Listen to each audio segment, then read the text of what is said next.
Last episode on Around the Thorn. Don't get brainwashed by Gucci. No, He let her said getting think. cold Let her shoes. think All about right, it. all right. You kind of look like Caillou. And I'm gonna have to go with Paul. This episode on Around the Thorn. What do you think, like, the effect a family member can have on a relationship? You just want the world to love you, basically. No, let me get this. You don't want to challenge them. No, let me get this clear. No. And she keeps talking about on national TV how she like wants people to tie her up. Like,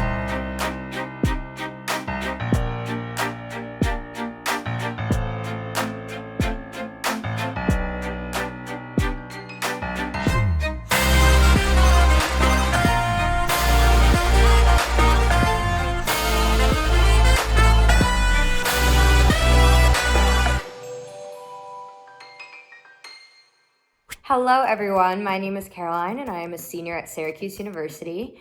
I am extremely excited to be talking to the boys about The Bachelor, and I'm extremely excited to grill them as well. So let's meet the boys. It all starts right now. Well, hello everybody. My name is Ted Wolf, and I'm a recent graduate from Tulane University, and I'm happy to see you all on this fine Monday, or Tuesday rather. Paul? I'm Paul. I'm a rising junior from Houston, Texas, and I am an avid Hannah B fan. Matthew? What's up, guys? I'm Matthew. I'm a rising junior at Davidson College, and I'm from New York City. And last but not least, Elijah. How's it going, everybody? I'm Elijah. I work at the Brooklyn Public Library, and I'm excited to be on the show today. Okay, well, now that we have met everyone, I'm going to ask you your first question, and it's a personal one. What is your go-to karaoke song? Matthew, let's start with you. All right, this is an easy one for me. Bohemian Rhapsody, hands down. Are you kidding? No, I swear to God. I can nail that falsetto, too. Right.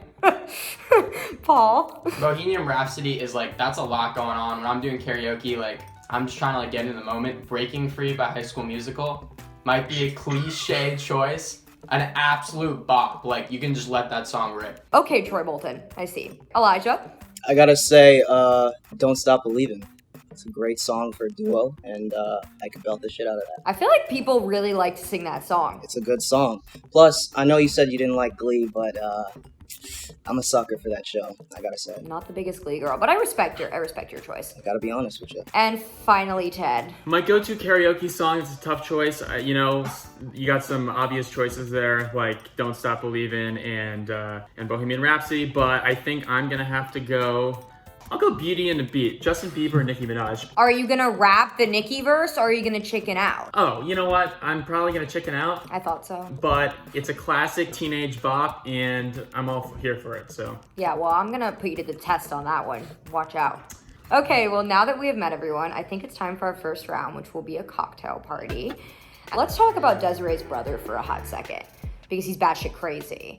With him attacking Sean and the whole, he was like, I don't trust you, you're a playboy, but it was almost like comical. I couldn't take him seriously personally. But my question for you is, what do you think, the effect a family member can have on a relationship? Do you think family is a deal breaker, like Desiree's brother? Did that affect her? What's your thought on that in the personal aspect and also in the show? What did you feel about that? And let's start with Matthew since we ended with you. All right, I think that family obviously is a huge part of a relationship. For both of these people, they were very close to their family, especially Sean said he was a family man. I think that Desiree's brother certainly got in the way of their relationship. It seems like they had something good going, and the hometown kind of just put Sean off to that. I think also we've seen in past Bachelor seasons, like with Peter, how much of an effect his mom could have on who he chose. And I think that if just a family member is spiting the person you're in a relationship with, it just is not good grounds for a healthy relationship. If your mom or your brother hates the person that you're with, that could just cause constant fighting with your family or your significant other. So I would say that it plays a pretty big role in the relationship. Yeah, especially I feel like if you're a boy and a brother doesn't like you, beefs with you, that's just fucking uncomfortable for everybody. Or a mom. Or a mom. Boys love their moms. Mama's boys. All right, Elijah, how about you? I'd have to agree with Matthew. Nate was really just overbearing, and I feel like he was compensating for being absent when Desiree was a kid. Ooh, good hash. If you know that your sister is going on this big show and she's putting her heart out there, you cannot, feel like you are the person to control that. She's an adult. She can do whatever she wants, and she decided to do that. So I think Nate just went a little crazy Yeah. with trying to make up for all that lost time. Yeah. I think also it's like, imagine being a family member when someone is on like like that type of environment. Like, The most watched show in America. Like it's yeah, it's absolutely fucking ridiculous. What do you say as the brother? You know, how do you go about that? Yeah. How about you, Paul? I actually am gonna take the other side of this, and I'm gonna say that Sean should toughen up a little. Like, Oh. people are really ripping on Desiree and like her brother because this was the reason she went home. But if you're Sean, like, I don't let that limit your decision. Obviously, family is so important. But if this is a recurring theme, like on Bachelor shows, that people are skeptical of The Bachelor. And I, like, as the brother, he just called it how he saw it. He was like, you're a playboy. And he was like, me, a playboy? And I was like, why are you being the victim here? You dated 26 other women.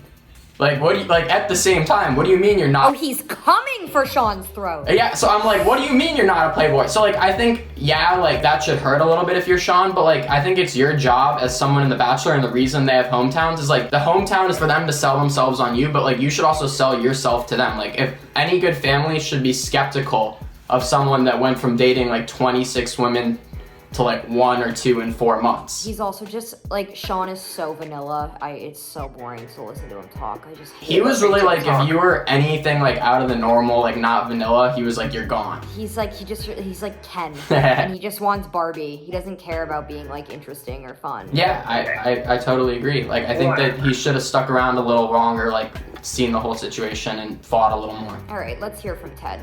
I'm excited. Thank you very much.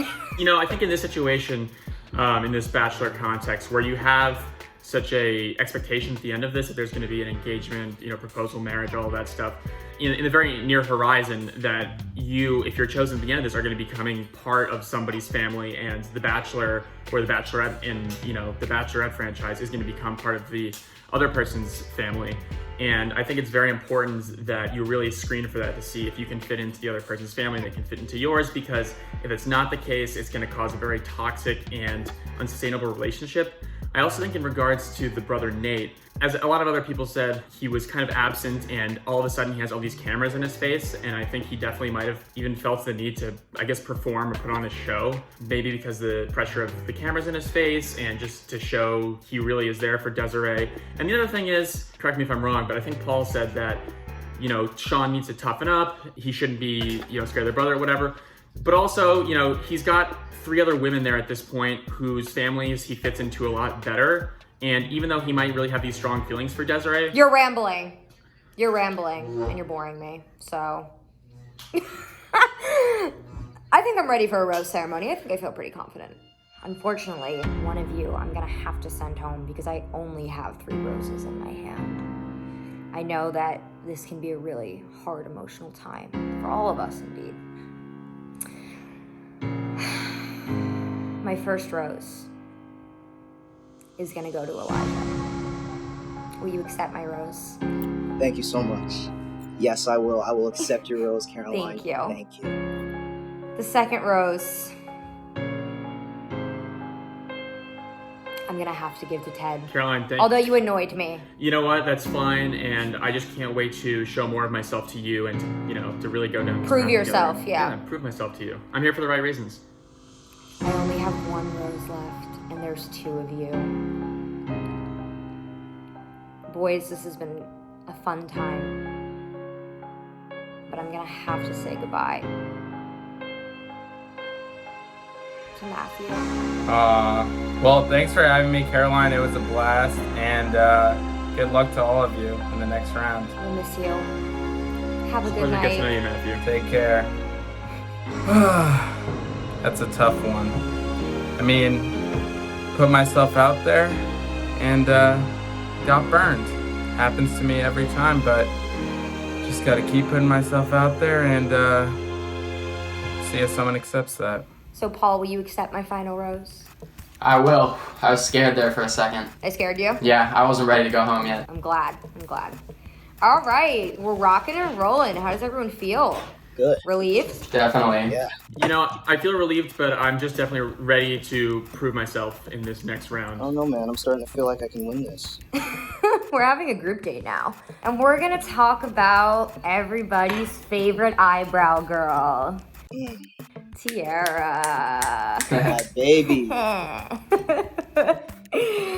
So, Tiara's parents once said, do not let those girls take your sparkle away. Tell us about a time someone nearly took your sparkle away, and how did you stop them? She's batshit, okay? She's actually batshit. Ted, let's start with you. Well, I can't think of a time anyone took my sparkle away to the degree where I had like 3 panic attacks in a performative nature. To try to get a guy to be interested in me. Right. I can't think of a time off the top of my head that someone's tried to steal my sparkle. So you think you over sparkle everybody? Your sparkle can't be taken. No, I think this might be a cop-out answer. I'm not saying I've got more sparkle than the next guy or anything, but I just think people tend to respect my sparkle and we coexist and enjoy each other's sparkles. Wow. Well, you should teach Tiara something because she's having trouble with her sparkle. What about you, Elijah? I have gotten my sparkle taken away before. I'm a younger brother, so... I'm so sorry to hear that. Yeah, thank you. I appreciate that. It's hard. It is, especially being so great, being so sparkly, Right. I think you just have to know when to let your sparkle get taken and when to stand your ground, and Tiara did not know how to do that. In my opinion, it was like she wanted her sparkle to be taken so that she could prove to the other girls that she was sparkly. She was trying so hard. I don't understand what happened with her and Ashley. Like, calm the fuck down. But I watched that shit yesterday and I was like, what the hell is going on here? What is going on? Mic drop. Mic drop. Mic drop. But Wow. Okay. Paul, how are you gonna follow that? I'm just gonna bring in some personal experience. So I want you to learn about me on this group date. So I am an EMT, and EMTs were kind of shown in this episode, and I was like, yeah, give them some power. And we see so many people who are just trying to get their sparkle back, and then this is not really an injury. Like, there are really people that are injured, but there are people that are just looking for attention. And you could see based on the situation, like, the EMTs knew she was looking for attention. So there's someone that's seen like real sparkle and like genuine sparkle, and then like I'm calling EMTs to make drama to get your sparkle back. Like, I'd say that she just doesn't even know like what it really means to have like that sparkle. She overcompensates so much because she knows she's boring as fuck and has nothing to her personality. So she tries to convince everyone that she's like, victim, so that people like pay attention to her because the bitch has no sparkle. That's why her parents told her that. I totally agree, but not only that, like, going back to what Elijah said, like, she wasn't even my favorite villain. Corinne. Like, I've watched a lot of Bachelor seasons, and like, I guess she was the villain of this season, but someone that just like tries to like create issues to like have attention come on themselves, like, she was my least favorite one to watch so far. The quality of the drama, her drama that she created, was like my least favorite. So mundane. There was no substance or storyline to her drama. She didn't add anything. It was just drama for the sake of drama. Yeah, Yeah, exactly. Like, Luke P, high quality drama. Like, hate the man. Luke P. Yeah, see, like, that's like interesting drama. This was like, come on, like, this is just not good drama. Yeah, I agree, but now that leads into my next question. We're gonna play a little game called Learn How to STFU. And basically what this entails is I want you guys to explain a moment when you felt a contestant from The Bachelor needed to shut their freaking pie hole. I'm sure we can all agree that, like, Tiara needed to shut the F up, but can you give me an example of anyone else you felt needed to shut up? I don't know about you guys, but every time that Catherine said that I'm vegan but I love the beef, or kept referring to Sean as beefy, I don't know why. I didn't love that, and I just thought she should have kept her mouth shut. So cringy. Because, I could use a lot of words to describe Sean Lowe, but I don't want to hear the word beefy to describe Sean Lowe. I think she should have kept quiet there. That's a good one, because first of all, that's just gross in general. Like, I don't know if I would want to hear someone being like, he's beefy. Like, disgusting. No, fuck that. All right. I like that answer, Ted. Paul. I would say, like, it was one of those ones where, like, someone needs to shut the fuck up, but I'm, like, still watching. Where she's, like, pulling out the tie, and she keeps talking about on national TV how she, like, wants people to tie her up. Like, I'm watching, because, like, I'm interested, but shut the fuck up. Like, I don't want to hear about, like, how you want to be, like, tied down on national TV. That was so fucking cringe. That's what I'm saying. Yeah, this is the perfect way to describe that. Yeah. I was literally sitting there being like, why would you want to do that to yourself? Like, you're never gonna live that down. Like, you're gonna be tie girl for the rest of your life. That's what I'm saying. How do you follow that up, Elijah? I'm gonna have to say one of the first girls that left, when she was on her way out, she goes, this Ken doll totally missed out on 100% of this Barbie ass. She pulled up her skirt and then showed her ass. Wasn't that the same girl? I think it was the same girl. She was dancing. Yeah, it was the same girl. Thai girl. It was Ashley P. Ashley P. It was tough to watch that. I'm really glad that it lasted as long as it did, because I don't think I would have been able to watch it for any longer. Like, they all, like, thank God she fucking left. So fast, too. Oh my God.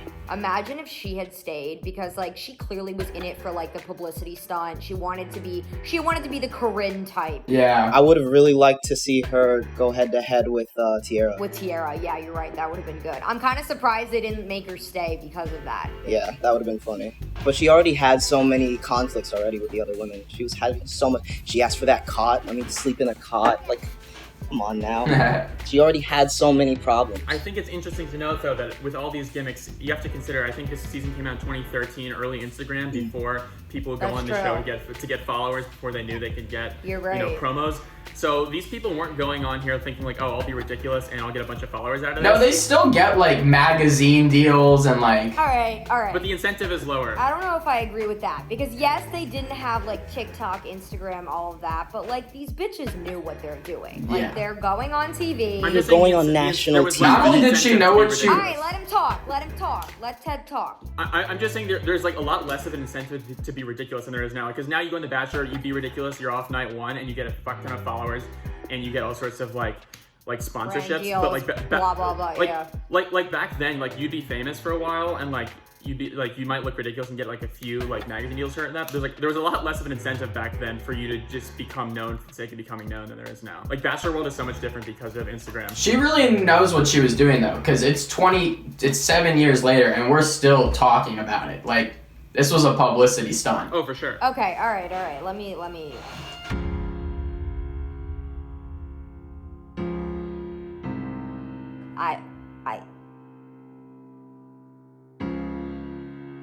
I'm torn because I hear all of you. But I only have 2 roses and I'm sitting here thinking like, I can't say goodbye to one of you, but I know I have to. And this is just a really tough decision, and like, you guys don't get how I feel. Like, you don't know how I feel, like having to do this. I need like a moment, but I'm gonna get the roses, and I think I just have to go with my heart. My first rose is gonna go to Elijah. Caroline, you will not regret this, okay? I promise. Ted, Paul, I can't even look at you. I just, my heart, you both have such amazing qualities, but I only have 1 rose. I'm gonna have to give it to Ted. Oh. Caroline, thank you so much, and I can't wait to go on to this next chapter with you. I know you have some tough choices between Elijah and I, but, you know, I know Elijah's a good person, and I think you've made 2 very good choices. Paul, we've got a lot of respect for you, and I can't wait to see what you're up to in the next chapter. Thank you so much for having me, guys, and honestly, I'll see you in paradise. Bye, Paul. I miss you. Honestly, I mean, it hurts. Like, I thought Caroline and I had a connection. Like, I thought the situation was going to be better than it was. Like, I really think she made a mistake picking the other 2, and she missed out on what I have to offer, but I'm excited to go to paradise and have a good time. All right, you 2. How do you feel? You know, it's sad to see Paul go, but Always. We're gonna have a 2-on-1, which in Bachelor history is, in my opinion, the most interesting things to watch, but definitely the hardest for everybody. So let's start off. Do you believe, and I think this is a really controversial question because they've based a whole TV show upon this, but do you believe it's possible to fall in love with more than one person at the same time? And is that why we see recent trends of ex-bachelors ending up with other people on their season that they didn't necessarily give the final rose to? I actually don't think it's possible to fall in love with 2 people at the same time. I definitely think it's possible to become very infatuated with 2 people at the same time and have the perception that you're in love with them.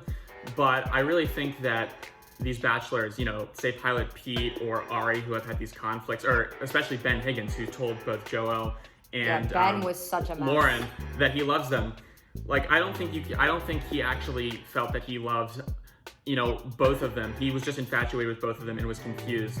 I really don't think you understand the concept of love if you think you can give it to two people. So I really think the word love is reserved for one person at a time. So I think it's a little bit disingenuous. Not disingenuous, but I don't think it's necessarily an accurate representation about how they're really feeling deep down. That's my opinion on the matter. Elijah, how do you feel about it? I'll have to say that's a pretty subjective thing. Not everybody defines love the same way. There are things like polygamy. Mormons practice it. I'm not gonna say, that I blah blah. That's besides the point. I think it is possible. I think that if you, given the circumstances that you're put in, it's a very compressed process, and there's a lot of things happening all at once. I think it's possible to feed into the emotions that you might be feeling. I feel like it's possible to be to love multiple people, but to not be in love with multiple people. Sure, and I think we can all probably agree on that. Mm-hmm. Yeah, absolutely. But in the case of The Bachelor, I feel like they say they're in love with multiple people. I didn't see it with Sean and Desiree. I didn't see it with Sean and Lindsay. I didn't see it with anybody except Sean and Catherine. They looked like I had watched every other couple, and I was like, but then you get to Sean and Catherine, and there's just this fire, this passion, and this understanding at the same time.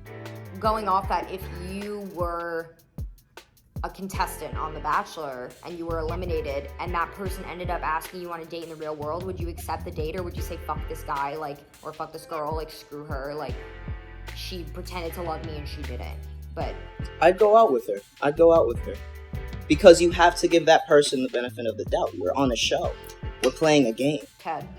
Yeah, I think it definitely depends, honestly, on the timing of it, how far after the show that I'm asked on this date, because if I've already grieved this relationship and gotten over it, and I've moved on, and maybe I'm in a new relationship, maybe I'm not. If I've closed the door on that relationship, then obviously I'm not going to go open the possibility of it if I've completely shut the door to it. But what if that person, has changed, the whole experience changed them, and they, they beg for you, you're just going to let them, you're not going to, see what you could make of it? It depends what my headspace is. If that's something that I think is the best thing for me, if I'm in a really good place and I don't feel like that other person, even if it's just, something small, is not the best decision. You don't want them to take away your sparkle. I don't want them to take away my sparkle, and I don't want to just, entertain the possibility of going out with them just because they're The Bachelor and there was something in the past. But if I still see some sort of possibility and I see that they are not in love with that other person anymore and that there is some sort of chance deep in my heart that there could be something, then of course I'd entertain that possibility. And I think I would have much higher hopes for the relationship to work in the real world than in Bachelor Nation. I think we've seen that time and time again. I want to ask you a tiebreaker question because you're both giving me pretty good responses, and as we know, this is harder for me than it will ever be for the both of you. Before setting the record for the world's longest kiss, which I think we can all agree was the cringiest thing of all time, Sean and Leslie had some miscommunications on their date. Do you like when girls make the first move? Is it a power thing? I mean, she claims she was a traditional Southern girl. I don't know what the fuck that means, but because it's not 1912. I don't understand.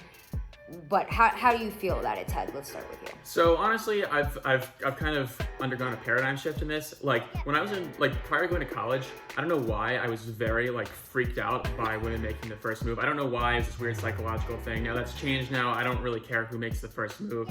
It's just whether the vibe or not is right. But you could definitely tell between Sean and Leslie that there was definitely this tension and it was awkward. And so obviously awkward. She was traditional, but also Sean is a lot more reserved and also kind of traditional than a lot of bachelors. So he wasn't necessarily going to be as aggressive with her, or not aggressive, but forward with her as a lot of other we had to bachelors sit and watch them sit on a couch and not kiss and make small talk. Are you come on, figure it out. What I liked about that honestly is it was very awkward to watch usually, but I feel like they cut a lot of those things out of the normal Bachelor seasons. I don't remember seeing this when I watched the original season, and it's kind of relatable. Honestly, even though it's hard to watch, I've been in those situations before where you're being awkward, the other person's being awkward, and there's you can feel that tension there, but something's not happening because just someone's afraid to make the first move. So it is very awkward, but I do think it's very relatable. And I'm glad that they showed that because that happens a lot in the real world. And they definitely had a lot of chemistry, but it took a while for that to come out. I see. Elijah, do you agree with him? Would you want a girl to make the first move? It doesn't matter to me. If we are feeling something. So picture you are with a guy, you're getting personal, it's dark, it's a nice setting, it's pretty, you know, like, I'm setting the scene for you, girl. Oh. Like, all of a sudden he goes, how crazy is this house? You're dry. You're dry. You're dry. It's over. How crazy is this house? After you guys are like close, you guys are about to kiss, like it's about to happen. And he just goes, oh my God, it's so crazy here. She ruined it. She ruined it. Yeah. Ruined it. I hated it. Yeah. I'm sorry. I hated it. It was pretty freaking horrible to watch. It's also just so dumb because it's like it was so middle school. I couldn't handle how fucking middle school it was. I felt like I was literally like an AIM chat from like your like iChat account. Like, oh my fucking God. horrible. Update that status. Oh my God. They were both so boring. She was so boring. I hated her. But yeah, if you're feeling it, make the first move. Who cares who goes first? Just you're gonna have a blast anyway. Uh-oh. Okay. I gave you guys a tiebreaker question, and yet I'm still sitting here being like, you're both making good points. Like, but I can only take one of you to the fantasy suite. And I have to make that decision right now.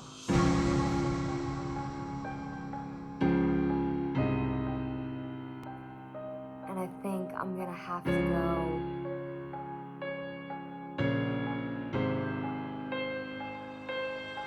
with Ted. Elijah, I'm so sorry. It hurts. I've loved having you here. And I love being here. I was really here to win, but Elijah, obviously, you know, we were here fighting over the same podcast, you know, but it was really great to get to know you in whatever capacity that I did, and I have a lot of respect for you.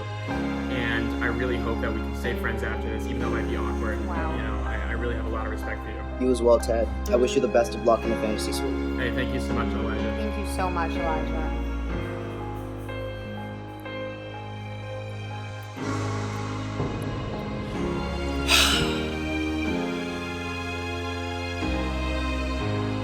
It's bullshit. Elijah. No, man. I'm done. Caroline, thank you so much for giving me the fantasy suite date card. I will accept this fantasy suite, and You're real annoying. hey, at least I'm not as annoying as Colton Underwood when he's going to the fantasy suite. Like, so, would you like some extra virgin olive oil on your salad? Like, he was just being such a hardo about the fact that I'm a virgin, that's my shtick. It's like, Colton, we know, all right? My final kind of thoughts about the whole episode of last night was Sean and Catherine, you know, you didn't see it there at first. And what does that say about The Bachelor as a whole? Like, I feel like it says it for other seasons how, like, not necessarily, like, the person you think you're going to end up with is the person you end up with. Because in the beginning, Catherine was kind of like in the I didn't even care about her. Do you think that says something for the show as a whole or love in general? So honestly, in most of my experience watching The Bachelor, I think it's honestly pretty obvious from the beginning who the lead is really interested in. Like, Yeah. a lot of times the person who gets the first impression rose oftentimes ends up being in the final two,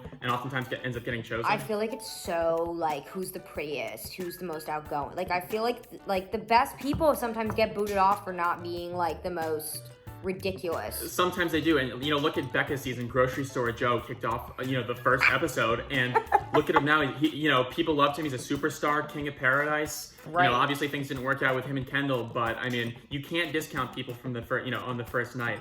But the other thing about Sean and Catherine is that honestly, I'm not really surprised that happened. That he chose Catherine, even from the beginning. Why? It's mainly based on what I've seen from Sean Lowe, honestly, after the show. You've been keeping up to date with Sean Lowe. I like to keep up with my bachelors and bachelor. Big Sean Lowe guy. I'm not a big Sean Lowe guy, but I like to keep up with my bachelors and bachelorettes. And I saw an interview with Sean Lowe, and they were on a show, like some marriage boot camp show or something like that. And it really seems like Sean Lowe, like, this isn't a dig at him or Catherine at all, but it really seems like he wanted somebody who, you know, if this is what you want to be, it's fine.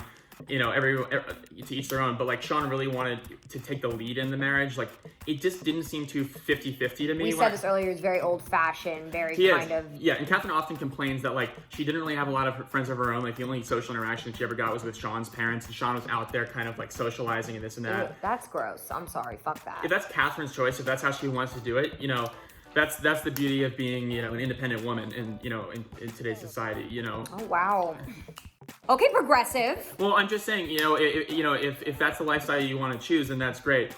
But I don't think he was gonna go out and choose somebody who was, had this big personality and had. You're right. He has to be the alpha male. He has to be. He has to be the alpha male. Some of you douchebags are just like that, and you have to always be right, and you always have to be the alpha male. And on that note, Ted, will you join me for the next episode of Around the Thorn? Caroline, I would be absolutely thrilled to accept this offer to go to the next episode Around the Thorn with you. It's been so great getting to know you and getting to know the podcast. I know I rambled, but I really think we have a future, me and you, in this podcast. So I really am so thankful. I can't thank you enough. Well, that is it for this episode of Around the Thorn. We saw a lot of good opinions tonight, and it was honestly a very hard night for me. So, Ted, thank you so much for joining, and I hope to see you next week. I hate to interrupt here, but I'm going to do it anyway. Can we just acknowledge the fact that we got to see Daddy Chris Harrison 10 years ago and how much he hasn't aged, how little he's aged in the past 10 years? I'm just putting that out there. What Botox does he have? I want some of it. What's he drinking? I mean, he's from LA. There's no way he doesn't have Botox, but... Agreed. Good. You're right. And on that note, good night, everybody.